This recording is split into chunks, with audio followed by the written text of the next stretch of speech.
What is the ideal routine hair care? Regular head wash అనేది important. Usually weekly 2 or 3 times ఒకటి, దానికి తోడు conditioner వాడటము, ఇవన్నీ routine గానే వాడేవే. మినాక్సిల్ యూజ్ చేస్తున్నారు, హెయిర్ లాస్ అవుతుంది, వాడికి వాడుతున్నంత వరకు వస్తుంది. బట్ ఇలా కాదు, హెయిర్ ట్రాన్స్ప్లాంట్ కావాలంటే ఎప్పుడు డిసైడ్ అవ్వచ్చు? మీకు వెనకాల ఏదైతే ఈ ఆక్సిపిటల్ ఏరియా అంటాము, తల వెనుక భాగంలో ఉన్న హెయిర్ బాగా ఉంటే, ఒత్తుగా ఉండి డెన్సిటీ బాగుంటే, దెన్ హెయిర్ ట్రాన్స్ప్లాంట్ చేసిన తర్వాత కూడా మీరు అంతే మంచి రిజల్ట్ అప్రిషియేట్ చేయగలరు. ఎలా చార్జ్ చేస్తారు, ఎంత చార్జ్ చేస్తారు ట్రాన్స్ప్లాంటేషన్? అది దేని బేస్డ్? యూజువల్లీ అదే గ్రాస్ గా ఏంటంటే నెంబర్ ఆఫ్ ఫాలికల్స్ మనం ఒక అసెస్మెంట్ చెప్తాం. అంటే 3500 to 3700, 3800 to 4000 number of square centimetres of area మనకు బాల్డ్ ఏరియా ఏదైతే ఉందో దాన్ని చూసి అసెస్ చేస్తాము. It's rough experiment. So routine గా ఎవ్రీడే మనకి ఒక 100 హెయిర్ వరకు యూజువల్ గా ఫాలో అవుతుంది అని చెప్పి రొటీన్ గా చెప్తాం. యూజువల్ చూసి చాలా మంది భయపడతా ఉంటారు. మన హెయిర్ లో ఎప్పుడు కూడా 10% of the hair falling phase లో ఉంటాయి. దాన్ని టీలోజన్ హెయిర్ అంటాం. సో ఇంకా ఇప్పుడు మినాక్సిడిల్ ఫినాస్ట్రైడ్ ఎంత పర్సెంటేజ్ స్టార్ట్ చేయాలి, ఎలా యూజ్ చేయాలి? ఫీమేల్స్ అయితే 2% కంటే ఎక్కువ వాడకపోవడం మంచిది. మేల్స్ అయితే వన్స్ ట్రాన్స్ప్లాంట్ అయిపోయినాక ఆ హెయిర్ ని నేచురల్ హెయిర్ లా hair cut, dye, shampoo normal. After how many days?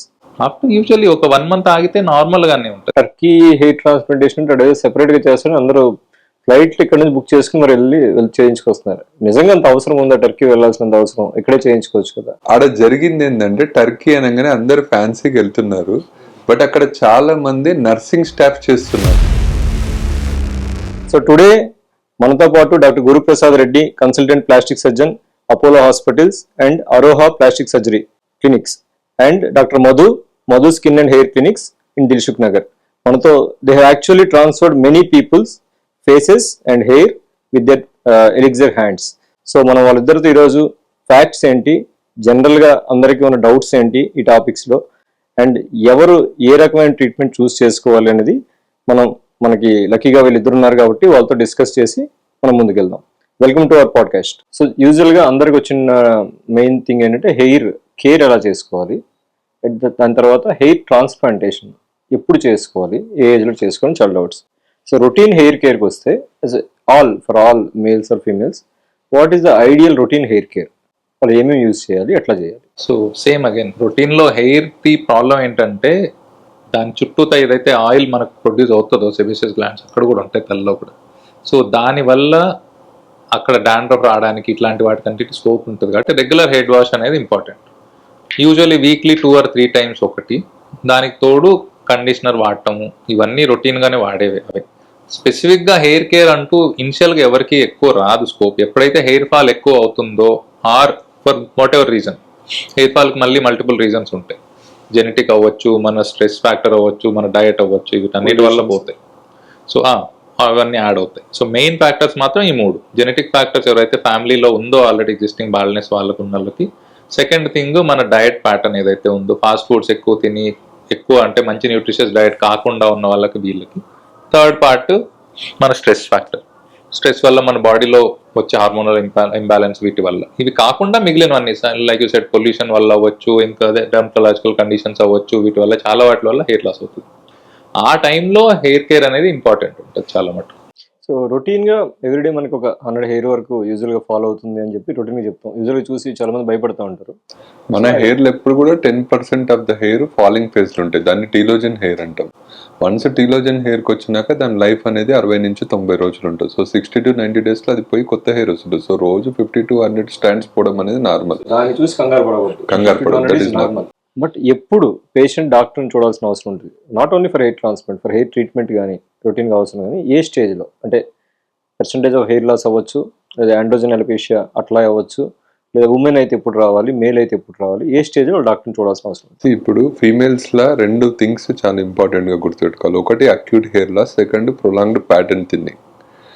Acute hair loss అనేది లైక్ టీలోజన్ ఎఫ్లూయం అంటాం. అంటే పోస్ట్ వైరల్ ఫీవర్ కానీ, పోస్ట్ డెంగ్యూ కానీ, లేదంటే post delivery, post abortions, severe iron deficiency, will start losing bunches of hair, more than 300 to 500 hair per day పోతాయి. That is acute phase where you will see. Pattern hair thinning in female ఉంటుంది. మనకి male pattern hair loss వచ్చినట్టు female pattern hair లాస్లో కూడా pattern hair thinning వస్తుంది, where you don't see severe hair fall like telogen effluvium. మనకి telogen ఎఫ్లియంలో ఉన్నట్టు 100s 200s పోవు, but over a period of time your hair will start thinning. మనకి hair line center నుంచి start అయ్యి స్లోగా thin అవుతూ పోతుంటుంది, దాన్ని లుడ్విగ్స్ గ్రేడింగ్ అంటాం మనము. అది జాగ్రత్తగా చూసుకోవాలి, ఎందుకంటే you should consider itself as a counterpart of male pattern hair loss లాగా చూసుకోవాలి. అలా ప్రోగ్రెసివ్ థిన్ అయినప్పుడు మీరు ఎర్లీ స్టేజ్లో రియాక్ట్ కాలేదనుకోండి, హెయిర్ ఫాలికిల్ అనేది డెడ్ అయిపోతుంది. వన్స్ ఫాలికిల్ డెడ్ అయిపోయినాక మీరు రిజనరేట్ చేయడానికి ట్రై చేసినా కూడా కంప్లీట్ రిజనరేషన్ రాదు. సో హెయిర్ లైన్ థిన్నింగ్ అనేది సెంటర్ ఆఫ్ ద స్కాల్ప్ నుంచి మధ్య నుంచి స్టార్ట్ అయ్యి ఇట్లా పెరుగుతూ ఉంటుంది. సో సెంటర్లో స్టార్ట్ అయినప్పుడే కాన్షియస్గా ఉండాలి. మనకి పెరిఫెరీ దాకా పెరేటల్ ఏరియా దాకా స్ప్రెడ్ అయ్యేదాకా ఆగారనుకోండి, తర్వాత మీరు తొందరపడ్డా కూడా రికవరీ అనేది కష్టం. ఫాలికల్ డ్యామేజ్ అయిపోయింది కాబట్టి రికవరీ. ఇది ఫీమేల్స్కి సంబంధించి. మేల్స్లో వచ్చేసి మనకి కామన్గా వచ్చేసి male pattern hair loss, androgenetic alopecia. ఇప్పుడు మేల్ ప్యాటర్న్ హెయిర్ లాస్ అంటాం, అంటే అందరికీ ఆండ్రోజెన్ డెఫిషియన్సీ 5-alpha రెక్టిస్ ఉండదు, అది లేకుండా కూడా వస్తుంది. సో అందుకు దాన్ని ఏంటంటే మోర్ కన్జర్వేటివ్గా ఇప్పుడు మేల్ ప్యాటర్న్ హెయిర్ లాస్ అంటున్నాం రాదర్ దెన్ ఆండ్రోజెంటిక్ అలోపేషియా. సో దాంట్లో ఏంటంటే బైటెంపరల్ రెసిషన్ అంటాం, ఈ సైడ్స్ నుంచి తగ్గుతుంది, కొంతమందికి వర్టెక్స్లో స్టార్ట్ అవుతుంది. సో దీంట్లో మనకి హ్యామిల్టన్ బెయిలీ గ్రేడింగ్ అని ఉంటుంది, దాంట్లో టైప్స్ని బట్టి ట్రీట్ చేసుకోవాలి. అది grade 1 to grade 3 grade 4 ఉంటే usually with medical therapy and addition of PRP GFCతోనే సరిపోతుంది. But once you go to grade 5 or grade 7 you need definitely for the hair ట్రాన్స్ప్లాంటేషన్కి వెళ్ళాల్సి వస్తుంది. సో హెయిర్ ట్రాన్స్ప్లాంటేషన్ తెలిసి చాలా దగ్గర మన గురు ఫుల్ ట్రైన్ అయ్యి ఫుల్ పర్ఫెక్ట్ అయ్యి వచ్చాడు. ఎక్కడెక్కడ Guru? Turkey, I think Turkey వెళ్ళి జైపూర్ లో ఒక చోట, టర్కీ. టర్కీ ఒక చోట, ఇంకా చాలా చోట్లకి వెళ్ళాం. కానీ దోస్ ఆర్ ఆల్ ఓన్లీ మన అడిషనల్ నాలెడ్జ్ కోసం. ఇప్పుడు మెయిన్ టర్కీ అని ఎందుకు అడుగుతున్నానంటే, సో అందరికి ఒక ట్రెండ్ టర్కీ హెయిర్ ట్రాన్స్ప్లాంటేషన్ అంటే అదే సెపరేట్ గా చేస్తారని అందరూ ఫ్లైట్లు ఇక్కడ నుంచి బుక్ చేసుకుని మరి వెళ్ళి చేయించుకొస్తున్నారు. నిజంగా అంత అవసరం ఉందా? టర్కీ వెళ్ళాల్సినంత అవసరం ఇక్కడే చేయించుకోవచ్చు కదా. ప్రొసీజర్ చేసే డాక్టర్ కరెక్ట్ గా ఉంటే ఎక్కడైనా రిజల్ట్స్ దీంట్లో నేను చాలా ఇంపార్టెంట్ పాయింట్ మీకు ఒకటి చెప్తాను. టర్కీ గురించి అడిగారు కాబట్టి, ఇప్పుడు మన పేషెంట్సే ఉన్నారు ఇద్దరు. ఫస్ట్ ఫేజ్ లో గురువే చేశాడు ట్రాన్స్ప్లాంట్. వాళ్ళు యూకేలో ఒకరు ఉంటారు, ఇంకొకరు ఐ థింక్ స్విట్జర్లాండ్. వాళ్ళు ఏం చేశారు, సెకండ్ ఫేజ్ ఆఫ్ ట్రాన్స్ప్లాంట్ వాళ్ళకి ఏంటంటే ఎక్కువ ఉంది, వాళ్ళకి 2 stages transplant is advised. First phase మన దగ్గర చేసుకున్నారు, సెకండ్ ఫేజ్కి వచ్చే వరకు వాళ్ళు టర్కీలో చేసుకున్నారు. ఎంత బ్యాడ్గా చేశారంటే అసలు ఇంకా చెప్పకూడదు. ఆడ జరిగింది ఏంటంటే, టర్కీ అనగానే అందరు ఫ్యాన్సీకి వెళ్తున్నారు, బట్ అక్కడ చాలా మంది నర్సింగ్ స్టాఫ్ చేస్తున్నారు. Proper qualified plastic surgeon and qualified dermato surgeon చేయట్లేదు అక్కడ transplant. More than 40% of the people అక్కడ నర్సింగ్ స్టాఫ్ చేస్తున్నారు. వాళ్ళిద్దరు ఎంత బాధపడ్డారంటే తర్వాత సార్ అనవసరంగా అక్కడ పోయి చేయించుకున్నామని. They have done worst. ఇంకా అక్కడ ఏంటంటే వాళ్ళు ప్యాకేజ్ అని చెప్పి హోటల్ నుంచి తీసుకుపోయి నీకు కార్ అరేంజ్ చేసి ఎయిర్పోర్ట్ నుంచి అవన్నీ చేస్తున్నారు. That additional services are good, but original doctor is not. Procedure బాగాలేనప్పుడు మిగిలినవన్నీ బాగుండేది అట్లా. ఇప్పుడు మన పేషెంట్స్ కి ఇద్దరికి జరిగింది అది. అంటే ఒకటి వాళ్ళు చేయకపోవడం ఒకటి, అదర్వైజ్ ఆల్సో డాక్టర్ చేసినా కానీ ఇప్పుడు ట్రైన్డ్ మనకు తెలిసి చేసి నిజంగా జనాలకు అంత అవసరం ఉందండి. బికాస్ ప్రొసీజర్ చేసే మనిషి పర్ఫెక్ట్ అయ్యి అక్కడ ఉండే ఆపరేషన్ థియేటర్స్ కానీ ప్రోటోకాల్స్ కానీ అవన్నీ ప్రాపర్ గా ఫాలో అయితే ఇండియాలోనే చేసుకోవచ్చు కదా. నిజంగా టర్కీ అంత డిఫరెన్స్ ఇస్తుంది అంటే the other logic last time we spoke on this ఇంకో పోడ్కాస్ట్ లో. మెయిన్ అడ్వాంటేజ్ టర్కీకి ఏంటంటే జాగ్రఫికల్ లొకేషన్. యూరోప్కి కానీ యూకేకి కానీ వీటన్నిటికీ it's actually near by location wise కూడా. సో వాళ్ళకి ట్రావెల్ డిస్టెన్స్ అంత ఎక్కువ ఉండదు. అండ్ ఆల్రెడీ ఒక పాపులారిటీ వచ్చేసిన తర్వాత వాళ్ళు ఎలా చేస్తున్నారు అనేది డజంట్ మ్యాటర్. వాళ్ళకి travel wise it's not very difficult. ఇండియాలో అంతకంటే ఎక్కువ క్వాలిఫైడ్ ఉండి అంతకంటే మంచి జాబ్ మంచి వర్క్ చేసే వాళ్ళు చాలా మంది ఉన్నారు హెయిర్ ట్రాన్స్ప్లాంట్ సర్జన్స్. ఇంకోటి చాలా ఇంపార్టెంట్ పాయింట్ చెప్తాను. When coming to the surgery చాలా మంది చేసే తప్పు ఏంటంటే చాలా లాంగ్ డిస్టెన్స్ లైక్ టర్కీకి వెళ్ళడము లేదా వేరే. ఇప్పుడు నువ్వు ఎక్కడన్నా వెళ్ళి సర్జరీ చేసుకున్నప్పుడు నెక్స్ట్ నీకు పోస్ట్ సర్జరీ కాంప్లికేషన్ వచ్చింది, ఎవరితో ఫాలో అవుతావు? ఇప్పుడు ఒక పేషెంట్కి నేను బియర్డ్ ట్రాన్స్ప్లాంట్ వద్దని చెప్పాను, అతను ఢిల్లీ వెళ్ళి చేసుకున్నాడు. అతని బియర్డ్ ఎంత వర్స్ట్గా అయిందంటే, అతను ఎందుకు ఢిల్లీ వెళ్ళాం అంటే సార్ అక్కడ కాస్ట్ తక్కువ అని చెప్పేసి 30,000 అని పోయినా అన్నాడు. ఇప్పుడు అతని బియర్డ్ ఎంత హారిబుల్గా ఉందంటే వచ్చి సార్ నాకు ఏదైనా చేయండి అన్నాడు. అమ్మ నేను టచ్ చేయలేను, ఎందుకంటే నిన్ను ఆల్రెడీ బ్యాడ్ చేశారు, ఇంకా బ్యాడ్ చేసిన పరిస్థితి వస్తుంది. సో నిన్ను ఏం చేయకుండా వదిలేయడం మంచి. మనం ఎప్పుడైనా సర్జరీ చేసుకుంటే సర్జరీ ఎక్కడ చేసుకుంటున్నాను కదా, ఆ డాక్టర్ మనకి యాక్సెస్ ఉంటాడా లేదా, పోస్ట్ సర్జరీ ప్రాబ్లమ్స్ వస్తే చూసుకోవాలి. యాక్సెస్ ఉన్న డాక్టర్ దగ్గరికి వెళ్ళాలి. ఎక్కడో చేసుకొని వచ్చి నీకు ప్రాబ్లమ్స్ వస్తే who is going to answer your question? Another thing also, ఇప్పుడు అంత లాంగ్ ట్రావెల్ చేయడం సజెస్టబుల్ సర్జరీ తర్వాత? బిఫోర్ అంటే ఓకే, హీఈస్ నార్మల్.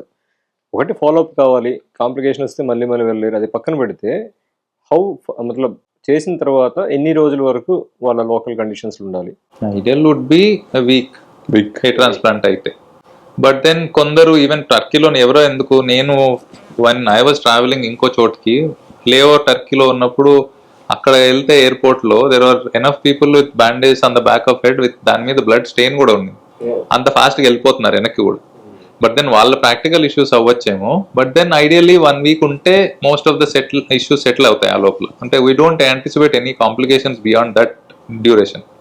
మిగిలినవన్నీ ఆన్లైన్ లో ఫాలో అప్ ఇవన్నీ ఎలాగ ఉంటాయి. బట్ ఇమీడియట్ ఏమైనా కాంప్లికేషన్స్ ఉన్నా విత్ ఇన్ వీక్ లో తెలిసిపోతుంది. కాబట్టి మనకు ఐడియల్ వుడ్ బి 1 వీక్ ఉంటే సరిపోతుంది. బెస్ట్ థింగ్ గురువులో మనకంటే మన గురువు బాగా తెలుసు కాబట్టి నేను అబ్జర్వ్ చేసిందంటే, ఇక్కడ నేనే మనకు తెలిసిన వాళ్ళకి 2-3 ట్రాన్స్ప్లాంట్ అని చూపిస్తే ఫస్ట్ ఈ సజెస్ట్ మినాక్సిడిల్ ఫినాస్ట్రైడ్ యూజ్ చేద్దాం, అది చూసి దానివల్ల ఎంత వస్తుందో చూసి అంత చేద్దాం అంటారు. ఇదే వేరే దగ్గరికి వెళ్తే ఫస్ట్ నేను ట్రాన్స్ప్లాంటే చేస్తాను అంటాడు, అసలు దీంతో తగ్గేది కానీ ఉంటే. సో ఇక్కడ ఏంటంటే ఈ మెడికల్ థెరపీ మినాక్సిడిల్ కానీ ఫినాస్ట్రైడ్ కానీ వాట్ ఎవర్, ఇవి ఏ ఏజ్ అంటే ఎంత పర్సంటేజ్ ఆఫ్ బాల్డ్నెస్ ఉంటే ఇవి యూజ్ చేసి ట్రై చేసి ఆల్రెడీ గ్రేడ్ 3 గ్రేడ్ 4 బాల్నెస్ వరకు 70% నీకు మినాక్సిడిల్ ఫినాస్ట్రైడ్ తోనే కవర్ అయిపోతుంది. యాజ్ ఎ లేమ్యాన్ మనం గ్రేడింగ్ మనం చేస్తాం. ఉండదు. మనకి ఎలా ఉంటది అంటే, ఫస్ట్ ఎప్పుడైనా మెడికల్ మేనేజ్మెంట్ మనకు థిక్నెస్ డీసెంట్ గా కొంచెమైనా డెన్సిటీ ఎక్కడైనా కనిపిస్తుంటే రఫ్ గా చెప్పడానికి, ఫస్ట్ ఎప్పుడైనా first line of therapy is always medical management. చాలా మంది వచ్చి డైరెక్ట్ గా నాకు పిఆర్పి కావాలనో నాకు సప్లిమెంట్స్ ఇవ్వండి ఇలా అడిగే వాళ్ళు ఉంటారు. అన్ఫార్చునేట్లీ ఏంటంటే మన మార్కెట్ అలా తయారైంది, సోషల్ మీడియా వల్ల ఇన్ఫ్లుయెన్స్ అలా అయింది. కానీ ideally you are not suppose to start పిఆర్పీలు కానీ జిఎఫ్సీలు కానీ ఇమీడియట్ గా కూడా. First you always have to start medical management. Minoxidil కానీ ఫినాస్ట్రైడ్ స్టార్ట్ చేసుకొని దానికి అర్జెంట్ ట్రీట్మెంట్ అంటాం ఇవన్నీ. ఎందుకంటే ఇప్పటి వరకు ఉన్న లిటరేచర్లో ప్రూవన్ బెనిఫిట్ ఉన్నది మినాక్సిడిల్, ఫినాస్ట్రైడ్ ఆర్ డ్యూటెస్ట్రైడ్ వీటికి. కానీ పిఆర్పీకి 100% ఆబ్జెక్టివ్ ఎవిడెన్స్ ఎవరు ఇవ్వట్లేదు. కొందరు రెస్పాండ్ అవుతారు, కొందరు అవ్వరు. అందుకని అది ఎప్పుడు సెకండ్ లైన్ ట్రీట్మెంట్ వస్తుంది పిఆర్పీఆర్ జిఎఫ్సీ. అది వాటితో పాటు సప్లిమెంట్స్, కొందరికి ట్రేస్ ఎలిమెంట్ డెఫిషియన్సీస్ ఉండొచ్చు, ఇలా వేరే ఇష్యూస్ ఉంటాయి, న్యూట్రిషన్ సరిగ్గా లేకపోవడం, వాటి వల్ల కరెక్షన్ చేసుకోవడానికి దానితో పాటు ఇవి ఇస్తాం.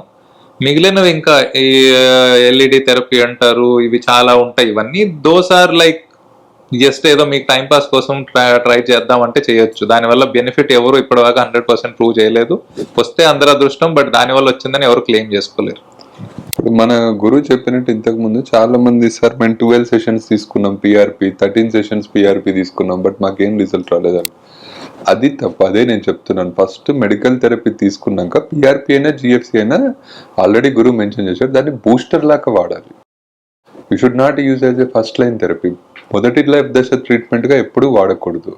ఫస్ట్ మెడికల్ ట్రీట్మెంట్తో రిజల్ట్ వచ్చినాక దాన్ని అడిషనల్ బెనిఫిట్ చేయడం కోసం వాడితే డెఫినెట్లీ మీరు కొంచెం బెటర్ చూస్తారు. కానీ ప్రైమరీ పిఆర్పి జిఎఫ్సి తీసుకొని మిరాకిల్ జరుగుతాయంటే జరగవు. పిఆర్పి జిఎఫ్సి కూడా ఒకసారి మనం ఎక్స్ప్లెయిన్ చేద్దాం. పిఆర్పి ఎట్లా చేస్తాం, జిఎఫ్సి ఎలా చేస్తాం. ఇప్పుడు ఏమైందంటే పిఆర్పి కొన్ని విలేజెస్లో నార్మల్ వీళ్ళు కూడా చేసేస్తున్నారు.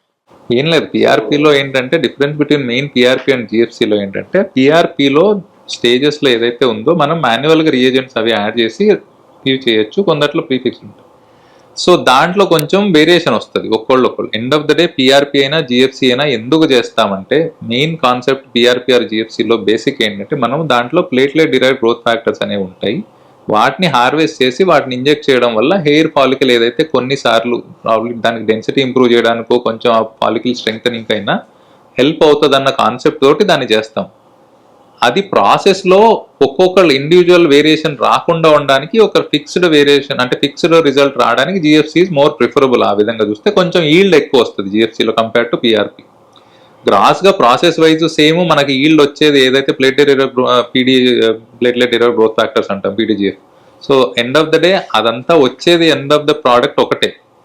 జిఎఫ్సిలో కొంచెం కాన్సన్ట్రేట్ ఎక్కువ ఉంటుంది. పిఆర్పిలో ఇన్ఫాక్ట్ ఇంకా సైంటిఫిక్ వెళ్ళాలంటే మనం బ్లడ్ శాంపుల్ తీసినప్పుడు ప్లేట్లెట్ కౌంట్ చెక్ చేసి మొత్తం ప్రాసెస్ అయిన తర్వాత ప్లేట్లెట్ కౌంట్ చెక్ చేసి అట్లీస్ట్ 4 to 5 times ఉంటే పిఆర్పిలో జిఎఫ్సిలో బేసిక్ మన బ్లడ్ కౌంట్తో that is good concentrate to give.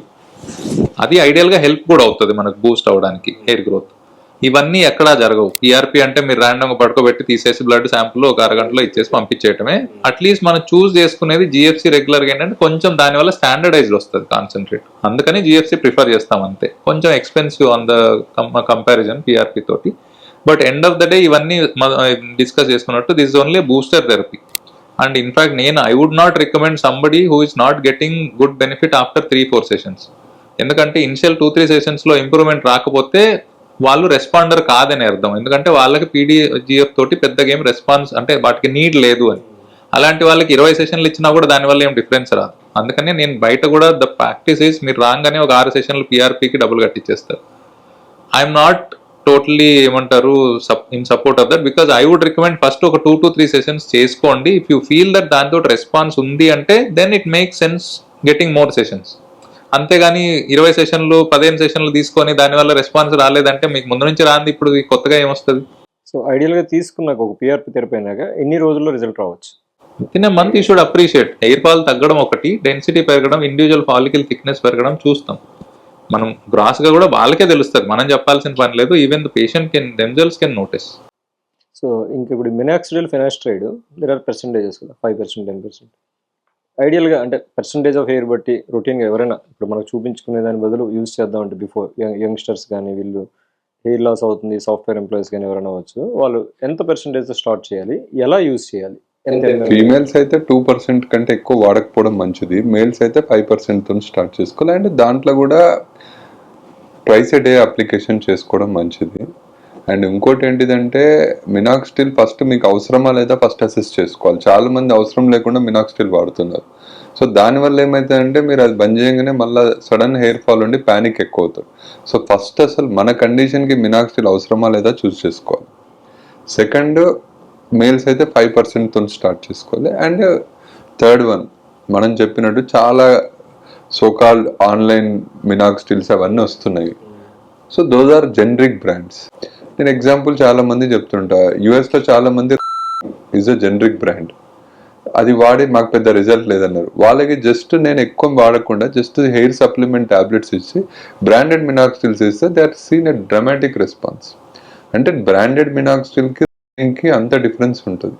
So మన ఇండియన్ ప్రోడక్ట్స్ గురించి నేను మెన్షన్ చేయదలుచుకోలేదు, అందుకే అది చెప్పాను ఎగ్జాంపుల్. సో మీరు ఎప్పుడన్నా వాడినప్పుడు ఫస్ట్ బ్రాండెడ్ ప్రోడక్ట్స్ వాడుకోండి and don't go with the generic products. Do you suggest any branded product actually ఇండియాలో?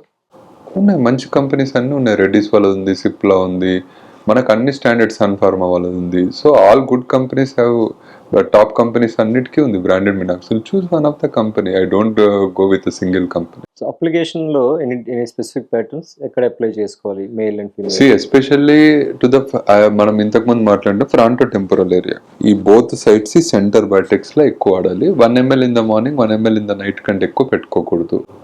అండ్ కొంతమందికి ఏంటంటే 2 times అప్లికేషన్ కష్టం అనిపిస్తుంది. అటువంటిప్పుడు ఏంటంటే నైట్ టైమే 2 ml వాడటానికి చూడాలి. అది with doctor recommendation you take. Otherwise ఏమవుతుందంటే 2 ml ఒక్కోసారి వాడితే హెడేక్ ఎక్కువ ఉంటుంది ఛాన్స్.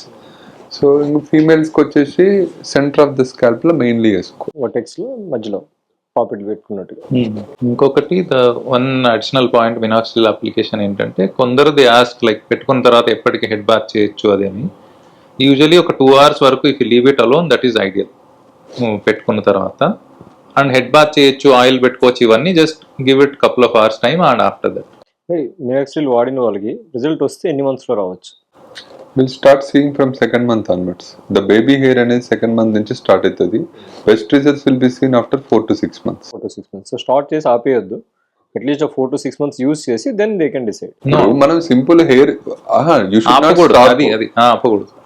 సి ఒకటి అందరూ గుర్తు పెట్టుకోవాల్సిందంటే మెయిల్ ప్యాటర్న్ హెయిర్ లాస్ అనేది you are not treating the condition. మనం దాన్ని క్యూర్ చేయట్లేదు, మనం పోస్ట్పోన్ చేస్తున్నాం. సో మీరు 20 yearsకి బాల్నెస్ ఉన్నది, నీ లైఫ్ని ఒక 10 to 15 years పెంచుతున్నాం, so that the majority of the life పోతుంది. సో దానికి మెయింటెనెన్స్ ఈజ్ ఇంపార్టెంట్. ఒకసారి హెయిర్ వచ్చినా కూడా మెయింటెనెన్స్గా మినాక్సిడిల్ వాడాలి.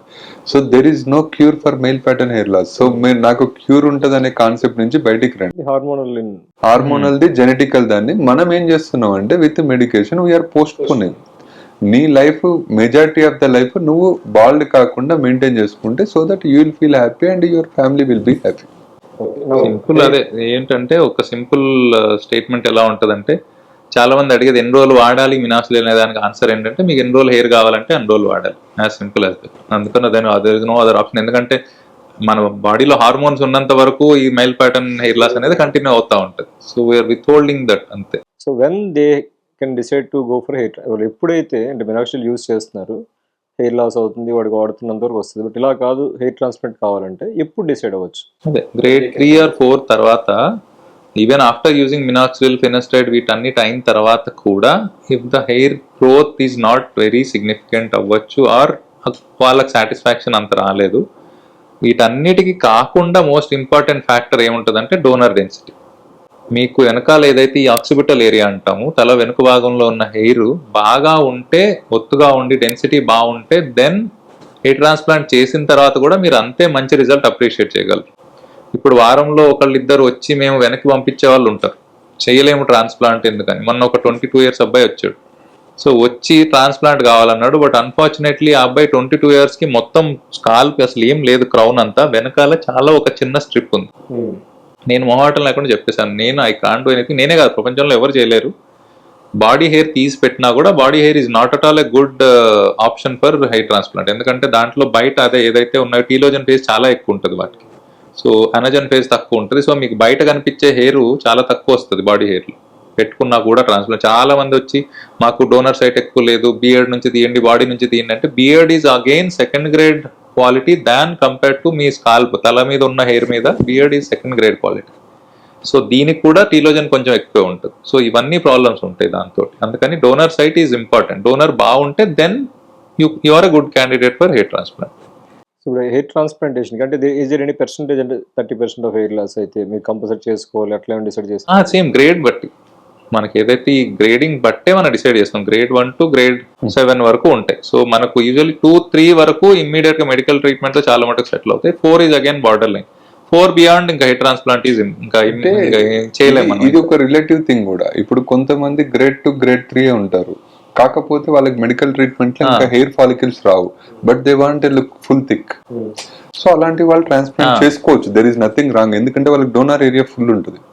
అంటే ఇప్పుడు హెయిర్, ఈ face colour, these are relative things, absolute గా చెప్పలేము. అంటే how you want to look అనేది. సో నీ ఇండివిజువల్ చాయిస్ లో what is the best one అని. ఇప్పుడు కొంతమంది గ్రేడ్ 2, grade 3 కూడా they want look full thick అన్నట్టు, అందుకు వాళ్ళకి కంపల్సరీ వాళ్ళకి చేయాల్సి వస్తుంది. ఎందుకంటే మనం మెడికల్ ట్రీట్మెంట్ తర్వాత ఒక స్టేజ్ రిజల్ట్ వచ్చినాక హెయిర్ ఫాలికల్ లేని చోట రాదు, లేనప్పుడు ఏం చేయాలి, మిగిలిన పార్టీకి ట్రాన్స్ప్లాంట్ చేయాలి. Because he want the full thickness, that is his choice. So we can't deny when he has the option. So option లేని వాళ్ళకేమో లేదని గురువు చెప్పినట్టు ఇందాక, అసలు డోనర్ ఏరియా లేనప్పుడు ఏమీ చేయలేము. కొంతమందికి గ్రేడ్ 2, grade 3 ఉన్న starting phase they want the full thickness like which they are in 20s. So అలాంటి వాళ్ళకి చేయొచ్చు. సో ఇప్పుడు గురు చాలా హెయిర్ ట్రాన్స్ప్లాంట్ చేశారు కదా, మోస్ట్ కామన్ అంటే యూ మైట్ హ్యావ్ ఎక్స్పీరియన్స్, చాలా క్వశ్చన్స్ కూడా వచ్చి ఉంటాయి. But other than that hair ట్రాన్స్ప్లాంట్లో వీ ఆల్ నో దట్ ఒక ఏరియా నుంచి తీసుకుని పెడతాం hair, but there are techniques, FUT, FUE, DHA ఏంటివి? క్రాస్గా చెప్పాలంటే FUT, FUA techniques actually. DHI ఇవన్నీ మళ్ళీ ఏమంటారు డైరెక్ట్ ఇంప్లాంటేషన్ అనేది ఎసెన్షియల్లీ. FUA ఒక టైప్ ఆఫ్ టెక్నిక్ అంతే. FUEలో ఎలా చేస్తారనేది. FUT అంటే వెనకాల నుంచి ఒక చిన్న స్ట్రిప్ ఆఫ్ స్కిన్ తీసి దాన్ని క్లోజ్ చేసేస్తాము. ఆ స్ట్రిప్ ఆఫ్ స్కిన్ లోంచి ఇండివిజువల్ మళ్ళీ ఫాలికల్స్ని సపరేట్ చేస్తాం. కొంచెం ఇది tedious process compared to FUE అంటాం. FUEలో ఒక్కొక్క ఫాలికల్ ఎక్స్ట్రాక్ట్ చేస్తాం డైరెక్ట్గా, దాన్ని మళ్ళీ ఇంప్లాంట్ చేసేస్తాం ముందు. సో గ్రాస్గా ఈ రెండు డిఫరెంట్ ఇది టెక్నిక్ వైజ్. FUTలో ఏంటంటే స్కార్ ఒకటి వెనకాల ఒక గీత ఉంటుంది, హెయిర్లో కలిసిపోతుంది, హెయిర్ కింద ఉంటుంది కాబట్టి, బట్ దెన్ సర్జరీ లాగా అనిపిస్తుంది ఎవరికైనా. So most of the people who come now after transplant they ask for FUE. FUT వద్దంటారు. బట్ డిఫరెన్స్ తెలుసుకోవాల్సిన ఒక్క సిగ్నిఫికెంట్ ఇంపార్టెంట్ థింగ్ ఏంటంటే FUTలో వచ్చే quality of graft is higher than FUE. మన ఎక్స్ట్రాక్షన్లో వచ్చే క్వాలిటీ ఆఫ్ గ్రాఫ్ట్ తక్కువ. బట్ ఏంటంటే చాలా మందికి స్కార్ అనేది ఒక కన్సర్న్ కాబట్టి most of the people go for FUE. DHI అనేది ఏంటంటే ఇట్స్ మోర్ లైక్ ఏమంటారు డిఫరెంట్ వే ఆఫ్ డూయింగ్ ఎఫ్యూఈ అంతే. రెండిట్లో డిఫరెన్స్ ఏమి ఉండదు, రిజల్ట్ వైజ్ ఏం పెద్ద డిఫరెన్స్ ఉండదు, అన్నీ అదే. In fact DHI takes little longer time surgery wise, timing కూడా. ఎఫ్యూఈ డైరెక్ట్ మనం రెగ్యులర్ టెక్నిక్ ఏదైతే చేస్తామో దాంట్లో తొందరగా అయిపోతుంది కొంచెం కలర్. డిహెచ్ఐ అంటే ఏం లేదు, ఒక హెయిర్ తీసి దాన్ని ఇమ్మీడియట్ గా ముందు ట్రాన్స్ప్లాంట్ చేస్తారు. ఇట్లా తీసిన వెంటనే విత్ ఇన్ ఫ్యూ ఒక బ్యాచెస్ ఆఫ్ హెయిర్ తీసి ట్రాన్స్ప్లాంట్ చేస్తూ వెళ్తారు. దాంతో వాళ్ళు చెప్పేది ఏంటంటే outside the body hair follicle spend చేసే టైం తగ్గిస్తున్నాము అని. But then it really doesn't make any difference. డిహెచ్ఐలోనూ రిజల్ట్ ఒకటే వస్తుంది, ఎఫ్యూఈలోనూ కూడా రిజల్ట్ వస్తుంది. ఇన్ఫాక్ట్ చెప్పాలంటే ఎఫ్యూటీలో వచ్చే థిక్నెస్ బెటర్ ఉంటుంది ఎఫ్యూఈఆర్ డిహెచ్ఐ వీటన్నిటి మీద. బట్ దెన్ జస్ట్ బికాస్ పేషెంట్లు అడిగేది ఏంటంటే మాకు స్కార్ వద్దు అని అడుగుతారు కాబట్టి ఎఫ్యూటీ చేయట్లేదు, కానీ FUT is ideally best technique ఉన్న వాటిలో. ఎఫ్యూఐ అబ్రివేషన్ కూడా ఎఫ్యూటీ అంటే ఫాలిక్యులర్ యూనిట్ ట్రాన్స్ప్లాంటేషన్ అంటాము. దాంట్లో మొత్తం యూనిట్ తీసి, రెండిట్లో ఎసెన్షియల్లీ అదే కాన్సెప్ట్. ఎఫ్యూవి అంటే ఫాలిక్యులర్ యూనిట్ ఎక్స్ట్రాక్షన్, ఒక్కొక్క ఫాలికల్ ఇండివిజువల్ ఎక్స్ట్రాక్ట్ చేస్తాం కాబట్టి ఎఫ్యూవి అంటాము. ఎఫ్యూటీలో దీని మొత్తం స్ట్రిప్ తీసిన తర్వాత దాంట్లో ఇండివిజువల్ అన్ని తీసి ముందు ట్రాన్స్ప్లాంట్ చేస్తాం, అది డిఫరెన్స్. కాస్ట్ డిఫరెన్స్ ఉంటుంది ఎఫ్యూటీకి FUI? Technique wise same. End of the day we're implanting follicles from the back of the head. So cost difference ఏమి ఉండదు. ఓన్లీ థింగ్ ఇది సర్జరీ టైం లాగా ఉంటుంది కాబట్టి ఒక అడిషనల్ ఒక half an hour extra time ఉంటుంది ఎఫ్యూటీలో అంతే. సర్జరీ వైజ్ ఎఫ్యూఐ ఎక్కువ టైం ఉంటుంది, ఎఫ్యూటీ కొంచెం ఎక్కువ టైం ఉంటుంది. ఎందుకంటే మనం ఆ స్ట్రిప్ ఆఫ్ స్కిన్ నుంచి మళ్ళీ ఇండివిజువల్ బ్లాక్ స్కిన్ కట్ చేసి మళ్ళీ దాంట్లోంచి అండర్ మ్యాగ్నిఫికేషన్ ఒక్కొక్క ఫాలికల్ ని డ్రా చేయాలి. That will take little longer time. అంటే ఇప్పుడు నెంబర్ ఆఫ్ ఫాలికల్స్ లైక్ వాళ్ళు అడుగుతూ ఉంటారు కదా సార్, ఎంత కాస్ట్, ఎలా చార్జ్ చేస్తారు, ఎంత చార్జ్ చేస్తారు ట్రాన్స్ప్లాంటేషన్, అది దేని బేస్? యూజువల్లీ అదే గ్రాస్ గా ఏంటంటే నెంబర్ ఆఫ్ ఫాలికల్స్ మనం ఒక అసెస్మెంట్ చెప్తాం. అంటే 3500 to 3700, 3800 to 4000, 2000 to 2200 అనేది number of square centimetres of area మనకు బాల్డ్ ఏరియా ఏదైతే ఉందో దాన్ని చూసి అసెస్ చేస్తాము. It's rough estimate. During the procedure ఒక 100-200 ఫాలికల్స్ అటు ఇటు, అంటే కొన్నిసార్లు ఎక్కువ పెట్టాల్సి రావచ్చు, కొన్నిసార్లు ఇంకా తక్కువే అవసరం పడవచ్చు. That is but more or less it's gross estimation. Measure కూడా చేయొచ్చు, you can take a scale and market and check. Depends again వాళ్ళకి మార్క్ చేసి ఫస్ట్ వచ్చిన కన్సల్టేషన్ లో బాల్డ్ ఏరియాస్ ఎంత ఏరియా కవర్ చేయాలి అనే దాన్ని బట్టి. ఆ ఏరియాలో ఎగ్జిస్టింగ్ హెయిర్ ఫాలికల్స్ ఉంటే you don't need so much density, ఎక్కువ పెట్టాల్సిన పనులు అలా. అగైన్ ఇట్స్ కస్టమైజ్ థింగ్, ఒక్కొక్కళ్ళకి ఒక్కోలా ఉంటుంది. Based on the number of follicles usually మాట్లాడేది కాస్ట్ ఎలా ఉంటుంది అంటే అప్రాక్సిమేట్ ఇవ్వాల్సింది based on the number of follicles we give. So అంటే పెట్టాల్సిన ఫాలికల్స్ బట్టి వీ గివ్ అన్ ఎస్టిమేట్ ఇట్లా రఫ్లీ అవ్వచ్చు అని. It can cost anywhere. See బయట మార్కెట్లో పీపుల్ డూ ఫర్ 50,000 టు ఏమంటారు, I know some clinics who charge 7 to 8 lakhs కూడా. So but it really doesn't matter ఎక్కడ ఏంటనేది. What matters is where you are getting done and with whom you are getting it done. ఈ రెండు the most important. ఎందుకు అనే దానికి కూడా I can explain again probably. అంటే వేర్ అనేది ఎందుకు ఇంపార్టెంట్ అంటే it has to be in a good facility with important. మొన్న ఈ మధ్య 2 deaths అయి ఉన్నాయి కాన్పూర్లో. హెయిర్ ట్రాన్స్ప్లాంట్ అయిన తర్వాత 2 ఇంజనీర్స్ చనిపోయారు. Some dentist had performed hair transplant there. అయిన తర్వాత దే డెవలప్డ్ ఇన్ఫెక్షన్ అండ్ మళ్ళీ చనిపోయారు 2. ఇది ఎందుకు అవ్వచ్చు అంటే one of the possibilities sterility సరిగ్గా మెయింటైన్ అవ్వకపోతే, అక్కడ స్టెరైల్ కండిషన్స్లో చేయకపోతే ఇన్ఫెక్షన్లు అయ్యే ఛాన్స్లు ఉంటాయి. దానివల్ల ఇట్లాంటి కాంప్లికేషన్లు అవుతాయి. అందుకనే ఇంపార్టెంట్ థింగ్ ఏంటంటే ఏ ఫెసిలిటీలో చేయించుకుంటారు అనేది. ఇన్ఫాక్ట్ కొత్త నామ్స్ ఉన్నాయి మనకు కొత్తగా ఈ మధ్య, హెయిర్ ట్రాన్స్ప్లాంట్ ఎక్కడ చేయాలనేది. One of the conditions is you have to do it in a place which has operation theatre లాగా ఉండాలి సెటప్, అక్కడే చెయ్యాలి అని. మన దగ్గర డిఫిబ్రిలేటర్ దగ్గర నుంచి, మానిటర్ దగ్గర నుంచి, ఆక్సిజన్ దగ్గర నుంచి అన్నీ ఉండాలి. అలా ఉన్న ఫెసిలిటీలో చేసుకుంటే at least if something happens, something goes wrong, మీరు at least you will have a ఏమంటారు సపోర్ట్ సిస్టమ్ ఉంటుంది అక్కడ. ఆక్సిజన్ ఇవ్వాల్సిన అవసరం ఉన్నా, in case if you need some other support, ఇవన్నీ ఉండాలి. అలా లేకుండా ఫెసిలిటీలో చేయించుకోవడం అనేది you're putting yourself under risk. మీరు మిమ్మల్ని రిస్క్ లో పెట్టి చేసుకుంటున్నారంటే that is up to you. So అలా ఇవన్నీ నామ్స్ అన్నీ ఉంటాయి. ఎక్కడ చేయించుకుంటారో అది క్వశ్చన్. హూమ్ అనేది డెఫినెట్లీ అగైన్ వాళ్ళ క్వాలిఫికేషన్స్ కానీ క్రెడెన్షియల్స్ కానీ చూడాలి. అంతకుముందు ట్రైన్ అయింది ఎక్కడ వాళ్ళు చూడాలి. సెకండ్ థింగ్ ట్రైనింగ్తో పాటు ఇంతకుముందు చేసిన సర్జరీ రిజల్ట్స్ ఎలా ఉన్నాయి అనేది చూడాలి. ఇవన్నీ చూసి you have to make an inform decision.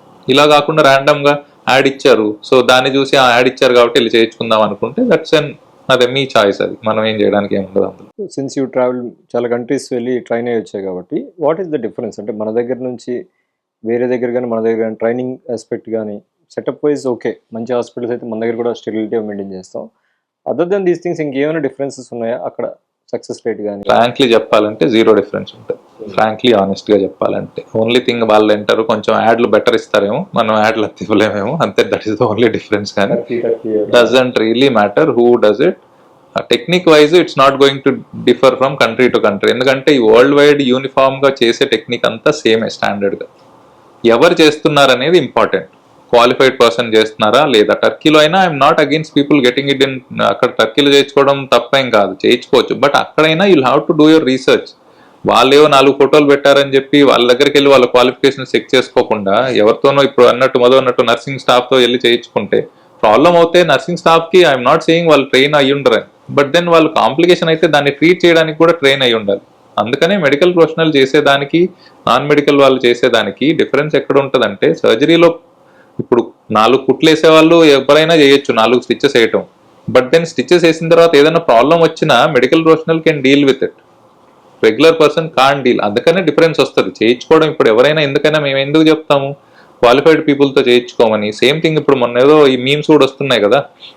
ఇప్పుడు పోయి ఒక ఏమంటారు మొన్న ఒక బ్రిడ్జ్ కట్టడానికి why do need civil engineer? ఎవరినో ఒక ఏమంటారు కాపీ మేస్త్రిని why can't you ask him to build bridge కదా. అక్కడ మాత్రం వెళ్ళి బ్రిడ్జ్ మాత్రం సివిల్ ఇంజనీర్ కట్టాలి. How is it even logical? ఆలోచించడానికైనా బుద్ధి ఉండాలి కదా.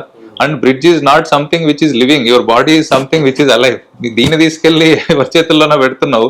బ్రిడ్జ్ మాత్రం నీకు మంచి క్వాలిఫైడ్ వాళ్ళు కట్టాలంటే కామన్ సెన్స్ ఉండాలి కదా. ఇప్పుడు అదే నార్మల్గా ఒక సాఫ్ట్వేర్ ఎంప్లాయీలో ఎవరో వచ్చి గూగుల్లో చూసి రివ్యూలు చూసి మన దగ్గర వస్తారు. Reviews can be manipulated, that's we all know, because right from all platforms, Amazon, Flipkart, ఏదైనా కానీ ఏది జెన్యూన్ ఏది రీజన్ మనకు తెలియదు. సో అదర్ దాన్ దిస్ ఎలా ఐడెంటిఫై చేయాలి? ఓకే, డాక్టర్ని చూసి ఇప్పుడు నువ్వు చెప్పిన సెటప్ చూద్దాం మనం హాస్పిటల్లో అంటే అందరూ ఎలా చేయొచ్చు చేయకపోవచ్చు. పెద్ద hospital blind, we know since we're inside the medical profession, we know చాలా పెద్ద హాస్పిటల్స్ కూడా లోపల కండిషన్స్ మెయింటైన్ చేయని ఉన్నాయి, చాలా కేసులు అయిన ఉన్నాయి, ఫైల్ అయిన ఉన్నాయి. బట్ నార్మల్గా ఎలా ఐడెంటిఫై చేయాలి? Simple logic. ఇప్పుడు ఎవరి లైఫ్ అయినా it's all online. You can just go type their name and clinic name ఏదైనా ఉంటే వాళ్ళ qualifications will be displayed there. అవి మన ఇప్పుడు సపోజ్ ఇండియాలో ఉన్నాం కాబట్టి నేషనల్ మెడికల్ కౌన్సిల్ నామ్స్ ప్రకారం ఎంబీబీఎస్ డిగ్రీతో పాటు వెదర్ యువర్ ట్రైన్ డర్మటాలజిస్ట్ కానీ ప్లాస్టిక్ సర్జన్ అయ్యి ఉంటే they are qualified to do it, or they are train to do it in high transplant, that's additional again bonus. So ఇవన్నీ ఉండాలి minimum అంటే ఇవన్నీ క్వాలిఫికేషన్స్ ఉంటే then they are a good person to get it done with. లేదు నువ్వు ఎవరితోనైనా తక్కువ ఆయన ఆఫర్ చేస్తున్నాడు చేయించుకోవాలంటే that's up to you. Otherwise కూడా ఐ పర్సనల్ ఫీల్ ఎవరో చేసుకున్న అడిగి చేయడం బెటర్. ఎందుకంటే రివ్యూస్ ఎట్లా ఉంటాయంటే ఇప్పుడు word of mouth is the best thing. వాడేదో అడుగుతాడు, అది మీట్ అవ్వలేదంటే ఇర్రెస్పెక్ట్ అవుతుంది, వాడేదో నెగిటివ్ రాయటం, దాన్ని చూసి వీళ్ళు మిస్గైడ్ అవ్వటం, లేదా డబ్బులు ఇచ్చి పాజిటివ్గా రాయించుకోవటం, ఇవన్నీ జరుగుతాయి. కాబట్టి సెటప్ ఓకే, మనకి గుడ్ సెటప్ ఉంది, ఇట్స్ ఓకే. అదంటే అది నేను అడిగినది ఎలా ఐడెంటిఫై చేయాలని ఒకటి. I think personally word of mouth is the best thing. But then అదే వాళ్ళు they can come take a consultation, they can even go through the facility. ఇప్పుడు మన దగ్గర ఆపరేషన్ థియేటర్ ఉంది with all the backups. So అలా ఉన్న ఫెసిలిటీని we're welcome to show. ఇప్పుడు నా దగ్గర ఉంది కాబట్టి ఐఎమ్ కాన్ఫిడెంట్ దట్ నేను చేసినా నాకేమైనా ఈవెన్ గాడ్ ఫార్బిడ్ ఏమైనా ప్రాబ్లం వచ్చినా ఐ కెన్ మేనేజ్ ఇట్. అలా లేని చోట్ల చేయించుకొని ఇబ్బందుల్లో పడినప్పుడు who is going to support అక్కడ? సో అలాంటివి somebody is coming for a consultation, we're happy to show them the facility and వాళ్ళకి చూపించడానికి మొత్తం ఏమున్నాయి మన దగ్గర అవన్నీ బ్యాకప్స్ అన్ని చూపించవచ్చు. హెయిర్ ట్రాన్స్ప్లాంటేషన్ ఎంత ఏజ్ వరకు చేయించుకోవచ్చు? Maximum limit and minimum limit? There is no upper limit per se. Only thing is there are certain things like diabetes ఉన్నప్పుడు will be a little cautious. Other కొంచెం health conditions ఉన్నవి will have to match. అంతేగాని upper age limit అంటే ఏముండదు. But in fact lower age limit I keep it at around. In fact నేను Madhu we agree upon 25 is the lower limit below which we don't usually do. There are people బయట చేసే వాళ్ళు ఉన్నారు, 20 ఏళ్ళకి 22 ఏళ్ళకి ట్రాన్స్ప్లాంట్ చేసిన వాళ్ళు కూడా ఉన్నారు. There is a logical reasoning behind that కూడా. ఎందుకంటే యూజువల్లీ లేట్ 20s లో మ్యారేజ్ యూజువల్లీ ప్లాన్ చేసుకుంటారు. 25 లోపల చేస్తే ఒక 7 years 8 years అయిన తర్వాత ఇప్పుడు 22కి చేసాం అనుకోండి ట్రాన్స్ప్లాంట్, 27 28కి వచ్చేటప్పటికి కొంచెం మళ్ళీ హెయిర్ వెళ్ళిపోతుంది. సో ఆ టైంకి మళ్ళీ ఇంకో ట్రాన్స్ప్లాంట్ చేయించుకోవాల్సి వస్తే దే బీ గోయింగ్ ఇంకోసారి రెండో ప్రొసీజర్ అవుతుంది. అందుకనే మేము 25 తర్వాత చేయించుకుంటాం ప్రిఫరబుల్. ఒకసారి ట్రాన్స్ప్లాంట్ చేస్తే 5 to 7 years ఉంటుంది అంటారు. లేదు ఇంకా లాంగ్ కూడా ఉంటుంది, బట్ ఎగ్జిస్టింగ్ హెయిర్ కూడా పోతా ఉంటది కదా. సో అదే ఇప్పుడు అందరూ ఒక మిస్కన్సెప్షన్. సెకండ్ ఇందాక మనం మాట్లాడుకున్నప్పుడు ట్రాన్స్ప్లాంట్ చేస్తే ఈ రోజుకి అయిపోతుంది అని, అయిపోదు. ట్రాన్స్ప్లాంట్ అయిపోయినాక కూడా మినాక్సిడిల్ వాడాలి. వాడితేనే న్యాచురల్ హెయిర్ ఉంటుంది, లేదంటే న్యాచురల్ థిన్నింగ్ కంటిన్యూ అవుతుంది. Transplanted hair will stay back, but the natural thinning అనేది కంటిన్యూ అవుతుంది. దాన్ని ఆపుకోవాలి, దాన్ని ఆపుకోకపోతే మళ్ళీ నువ్వు ఇంకో స్టేజ్ ట్రాన్స్ప్లాంట్కి వెళ్తావు, ఆ ఏరియా ఉంటుంది, మిగతా ఏరియా మిగతా పోతుంది. సో అందుకు maintenance is very important. Otherwise ఏమవుతుందంటే మళ్ళా అందరికీ నేను చాలా మంది చెప్తాను, transplant is not a end point, it is a starting point for the medical therapy అని. ట్రాన్స్ప్లాంట్ అయినాక ఇంకా వాళ్ళు మినాక్సిల్ ఎన్ని రోజులు వాడచ్చు అట్లా? కంటిన్యూ వాడుతుంటే ట్రాన్స్ప్లాంట్ హెయిర్ ఎలాగో ఉంటుంది. ఈ బ్యాక్ ఆక్సిపిటల్ హెయిర్ పోయినప్పుడు ట్రాన్స్ప్లాంట్ హెయిర్ పోతుంది, ఎందుకంటే this is the hair which we're using. So natural hair లో ఇది డిహెచ్టీ రెసిస్టెంట్ ఎక్కువ ఉంటుంది. సో మిగిలిన హెయిర్ కొంచెం డిహెచ్టీ సెన్సిటివ్ ఉంటుంది కాబట్టి దాన్ని మనం మెయింటైన్ చేసుకుంటే we'll have that full thickness. చేసుకున్న దానికి you will feel that happiness అన్నట్టు. సో డ్యూరేషన్ డిపెండ్స్ ఆన్ వాళ్ళు ఎలా మెయింటైన్ చేస్తారు. సో మెడిసిన్స్ ఎన్ని ట్రాన్స్ప్లాంట్ లాగే కంటిన్యూ వాడుకోవాల్సిందే. ఫాలోఅప్కి ఎన్నిసార్లు రావాల్సి వస్తుంది? ఒక పేషెంట్ హెయిర్ ట్రాన్స్ప్లాంట్ చేయించుకున్నాక ఆఫ్టర్ హెయిర్ ట్రాన్స్ప్లాంటేషన్ ఎన్ని డేస్ ఇక్కడ స్టే అవ్వాలి? స్టే ఉండదు యూజువలీ. ప్రొసీజర్ అయిన తర్వాత సేమ్ డే వెళ్ళి రిలాక్స్ అయిపోయి ఒక 1 డే తర్వాత యూజువల్లీ సెకండ్ డే రమ్మంటాం. ఫస్ట్ హెడ్ వాష్ అది చూపించడానికి, ఎంత ప్రెషర్ పెట్టి హెడ్ వాష్ చేసుకోవచ్చు, ఎలా కేర్ తీసుకోవాలి డోనర్ ఏరియా, ఇదంతా. Most of the time second day తర్వాత పెద్దగా వాళ్ళకి డ్రెస్సింగ్స్ లాంటివి అవసరం ఉండదు. సెకండ్ డే తర్వాత most of the time just ointment apply చేసుకోవడం డోనర్ ఏరియాలో, హెడ్ వాష్ చేసుకునేటప్పుడు షాంపూయింగ్ అది చూపిస్తాం ఎలా చేసుకోవాల్సి ఉంటుంది ఇవన్నీ. So within a week అంతా they will be absolutely normal ఇంకంతా. సో ఎవరైనా లాంగ్ డిస్టెన్స్ నుంచి వచ్చి ఇక్కడ ట్రాన్స్ప్లాంట్ చేయించుకోవాలనుకున్నారు, వాళ్ళు హైదరాబాద్లో ఎన్ని రోజులు ఉండాల్సి వస్తుంది? Usually 3-4 days is good enough. వాళ్ళు they can stay for a week, nothing like it. So next visit after that usually second visit తర్వాత ఏమైనా ప్రాబ్లం ఉంటేనే తప్ప otherwise usually we don't recommend second follow. Usually pictures share చేస్తే వాట్సాప్లో సరిపోతుంది. If they don't need to come back again. So if there inner and on Hyderabad చుట్టుపక్కల ఉంటే we ask them to come back after a few weeks. Ideal thing ఏంటంటే PRP కానీ GFC కానీ every alternate month చేసుకుంటా ఉంటాం. ఒకసారి during the transplant కొన్నిసార్లు ఇస్తాము. సో ఇఫ్ దే హ్యావ్ మరీ ఏదైనా అవసరం అట్లా అనిపిస్తే, ఆర్ నెక్స్ట్ మంత్ నుంచి 1 month తర్వాత నుంచి పిఆర్పిఆర్ జిఎఫ్సి స్టార్ట్ చేసుకోవచ్చు every alternate month for around 6 to 8 months. So అయిపోయినాక మనం ఆల్రెడీ చెప్పినట్టుగా మెయింటెనెన్స్ థెరపీ యూజ్ చేసుకోవాలి. మెయింటెనెన్స్ థెరపీలో ఏమేమి యూజ్ చేయాలి? హెయిర్ ట్రాన్స్ప్లాంటేషన్, మినాక్సిల్ ఇవి కాకుండా న్యూట్రియంట్ సపోర్ట్స్ అట్లా ఇదే పిఆర్పిఆర్ జిఎఫ్సి ఎవ్రీ ఆల్టర్నేట్ మంత్. ఎందుకంటే most of the transplanted hair రావడానికి మనకు 3 to 9 months పడుతుంది టోటల్గా ఆన్ అన్ యావరేజ్. కొందరికి తొందరగా వస్తుంది, కొందరికి ఒక 1-2 months లేట్ అవుతుంది. కానీ ఆన్ యావరేజ్ చూసేది ఏంటంటే 2nd, 3rd month నుంచి స్టార్ట్ అవుతుంది చాలా మటుకు గ్రోత్. కొందరికి 3rd month కంప్లీట్ రిజల్ట్ వచ్చిన వాళ్ళు కూడా ఉన్నారు. బట్ దెన్ ఎవరికి 3rd month లో వస్తుంది, ఎవరికి 8 months వరకు రాదనేది నోబడి నోస్. సో అది ఆ టైంలో మనం will have to support it like booster therapy అన్నట్టు. ఇట్లా పిఆర్పి కానీ జిఎఫ్సి కానీ ఎవరీ ఆల్టర్నేట్ మంత్ తీసుకుంటా ఉండాలి. తీసుకుంటా ఉంటే వచ్చిన హెయిర్ కూడా కొంచెం డెన్సిటీ బాగుంటుంది, థిక్నెస్ పెరుగుతుంది, ఫాలికల్ థిక్నెస్ ఇదంతా. వన్స్ ట్రాన్స్ప్లాంట్ అయిపోయినాక ఆ హెయిర్ ని న్యాచురల్ హెయిర్ లా హెయిర్ కట్, డై, షాంపూ అన్ని normal. After how many days? After usually ఒక 1 month ఆగితే నార్మల్ గానే ఉంటుంది. నార్మల్ హెయిర్ జస్ట్ లైక్ అదే నార్మల్ హెయిరే కూడా మన హెయిరే కాబట్టి కంటిన్యూ యాజ్ ఇట్ ఈస్ అన్ని చేసుకోవచ్చు. ఏం మెయింటెనెన్స్ లైక్ రెగ్యులర్ హెయిర్ అంతే. సో ఇప్పుడు చాలా క్లినిక్స్ మేము హెయిర్ ట్రాన్స్ప్లాంట్ చేసేస్తాం, మీకు పక్కా హెయిర్ ఉంటుంది అదని చెప్తారు. అది completely depends on the conditions. Patient ఎలా మెయింటైన్ చేస్తున్నాడు, నెక్స్ట్ వాళ్ళ కండిషన్స్ ఎలా ఉన్నాయని దాన్ని బట్టి కదా. అలా ఓవర్ ప్రామిస్ చేయటం ఎంతవరకు అష్యూర్డ్? అంటే do you think that is it really promising that మనం గ్యారంటీగా 100% మీకు రిజల్ట్స్ ఇస్తాము అట్లా అని? హెయిర్ ట్రాన్స్ప్లాంట్ ఇన్ఫాక్ట్ హెయిర్ తో అడ్వాంటేజ్ ఏంటంటే పెట్టిన follicles unless they have some other rare conditions, autoimmune conditions ఇలా ఉండడం వల్ల హెయిర్ పోతుంటే అలాంటి తప్ప almost everybody will get decent result. Hair transplant is per se very safe procedure. దానివల్ల కాంప్లికేషన్స్ వచ్చాయంటే చేయడంలో ఏదన్నా తప్పు ఉండడమో అట్లా ఉంటుంది. కానీ otherwise hair transplant is a very straightforward and smooth procedure. అందుకనే probably everybody wants to do it. But then complications even though they're very rare, you should be prepared for it. అంటే right from the way you do the procedure everything matters. చిన్న చిన్న details దగ్గర నుంచి. అంటే simple ఒక logic ఏంటంటే hair తీసిన తర్వాత మనం వెనకాల ట్రాన్స్ప్లాంట్ చేసేటప్పుడు ఎక్స్ట్రాక్ట్ చేసిన తర్వాత హెయిర్ని తీసుకున్న సొల్యూషన్ ఐస్ బాక్స్ దగ్గర పెట్టడము ఇవన్నీ దగ్గర నుంచి ఎవ్రీథింగ్ హ్యాస్ టు బి ఏమంటారు ప్రిసైజ్గా చేయాలి. ఆ స్టెప్స్ ఎక్స్ప్లెయిన్ చేస్తారా? లైక్ హెయిర్ ట్రాన్స్ప్లాంటేషన్ ఎన్ని స్టెప్స్లో చేస్తాము, ఎంత టైం పడుతుంది? సింపుల్గా చెప్పాలంటే 3 steps ఉంటాయి ఎప్పుడైనా, ఎఫ్యూటీ కానీ ఎఫ్యూఈ కానీ. ఒకటి first thing is local anaesthesia అంతా ఇన్ఫిల్ట్రేట్ చేసిన తర్వాత యూజువల్లీ ఎక్స్ట్రాక్షన్ అంటాం. అది ఎదర్ ఎఫ్యూటీలో కానీ ఎఫ్యూఈలో కానీ ఇవ్వచ్చు. ఎఫ్యూటీలో ఏంటంటే స్ట్రిప్ తీస్తాము, ఎఫ్యూఈలో ఇండివిజువల్ ఫాలికల్స్ తీస్తాం. ఇది extraction is the first step. Second step is slit making. Slits అంటే మనం ఎక్కడైతే ఫాలికల్స్ పెట్టాలో వాటికి అంతటికి చిన్న చిన్న హోల్స్ ఎదర్ త్రూ నైఫ్తో పెట్టే వాళ్ళు ఉంటారు ఆర్ నీడిల్తో పెట్టే వాళ్ళు ఉంటారు. It depends on individual technique. So that is again making of the slits is the second stage. కొందరు ఏం చేస్తామంటే కొన్నిసార్లు స్లిట్సే ఫస్ట్ చేసేస్తాము, సెకండ్ స్టేజ్లో ఎక్స్ట్రాక్షన్ చేస్తాం, మూడో స్టేజ్లో ఇంప్లాంట్ చేస్తాం. End stage is implantation. First 2 స్టేజ్లో ఇంటర్చేంజ్ చేసుకోవచ్చు. ఫస్ట్ హెయిర్ తీసేయటమా లేకపోతే స్లిట్స్ చేయడం అని. కొందరు లాజికల్గా ఏం చెప్తారంటే స్లిట్స్ ఫస్ట్ పెట్టేస్తే ఎక్స్ట్రాక్ట్ చేసిన ఇమ్మీడియట్గా మనం ఇంప్లాంట్ చేయొచ్చు అంటారు. But then it really doesn't matter, అందరికీ సేమ్ రిజల్టే వస్తుంది. ఎందుకంటే హెయిర్కి ఎక్కడైనా మన బాడీలో ఒక టిష్యూని తీసి బయట పెట్టిన తర్వాత మళ్ళీ మన బాడీలో పెట్టడానికి మధ్యలో ఐస్కీమియా టైం అంటాం. దానికి ఏదైతే బ్లడ్ సప్లై రాకుండా ఉండే టైం ఉంటుందో దానికి there is a logical reasoning behind. ఎందుకంటే మేము as a plastic surgeon some times ఇప్పుడు కొందరు ఫింగర్స్ కట్ అయిపోతాయి, కంప్లీట్గా చేయి కట్ అయిపోతుంది. దాన్ని within few hours we can reattach, దానికి బ్లడ్ సప్లై మళ్ళీ తీసుకురావడానికి. సేమ్ కాన్సెప్ట్ హెయిర్లో కూడా ఉంటుంది.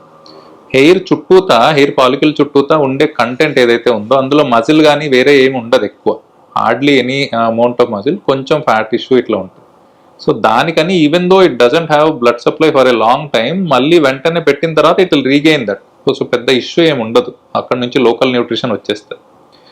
అందుకని హెయిర్ కొంచెం ఎక్కువసేపు ఉన్నా కూడా out side the body nothing will happen to.